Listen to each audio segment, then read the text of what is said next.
Ultraman is what happens when you take everything noble and inspiring about Superman and you flip it upside down. He's not a hero.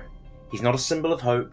Ultraman is a tyrant, a twisted mirror of Kal-El, and the brutal leader of the Crime Syndicate, the villainous version of the Justice League from Earth 3 in the DC Multiverse. Unlike Superman, who gains his strength from Earth's yellow sun, Ultraman gets his power from Kryptonite. In fact, he needs it. Kryptonite empowers him instead of weakening him. That alone tells you how broken his world is. Instead of fighting for truth and justice, Ultraman rules through fear and domination. He sees humanity not as people to protect, but as subjects to control. His backstory? It varies depending on the continuity. In older versions, he's a Kryptonian from a warped version of Krypton, where evil is good. In the New 52, and Forever Evil, Ultraman comes from a world where weakness is punished and strength is everything. His parents were cruel. His Krypton was ruled by power-hungry warlords, and he was raised to believe only the strongest deserve to survive. This upbringing created a being who believes compassion is a lie, a sharp contrast to Superman's moral foundation. As the leader of the Crime Syndicate, Ultraman works with evil versions of the Justice League, like Owlman, evil Batman, Superwoman, a twisted Wonder Woman, Johnny Quick, a sadistic Flash, and others. Together, they dominate their Earth, crushing any resistance. When they cross over into the main DC Earth, things get even messier, especially in stories like Forever Evil, where they attempt to conquer the Prime Earth after their own is destroyed. Ultraman isn't just evil for the sake of it, he represents the dark potential of unchecked power.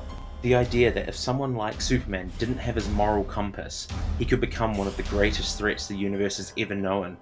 That's what makes Ultraman compelling, not just as a villain, but as a cautionary tale.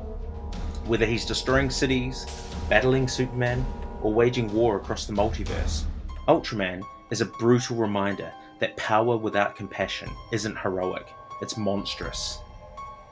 And no, Ultraman, also known as Kal-El, and Bizarro are not the same person, but I will grant that they do share similarities as twisted reflections of Superman. Ultraman is typically an evil Superman from a parallel universe, while Bizarro is often depicted as a flawed clone of Superman with inverted characteristics, like Kryptonite making him stronger. And just like that, we're done. I just want to say a huge thank you to those that have been watching my build up to Superman Legacy and all the character videos that I've been doing. Sorry they're so short. I generally like to do a bit longer videos, but they're nice and easy to pump out, to be honest. For those that are interested, I really like the DC animated universe, especially the feature movies. So if you get a chance, jump on Wikipedia or anything like that, and just look up what there is. In relation to what we're talking about today with Ultraman, if you want to know any more about Ultraman or any of those alternate versions of the Justice League, a really good one to start with is the Justice League Crisis on Two Earths. Came out in 2010. It's really solid, great story, great ending. So I'll talk about a few of these animated movies moving forward as well. Maybe I'll do a couple of videos on them or something. Yeah, really appreciate you guys. Thanks very much. Bye.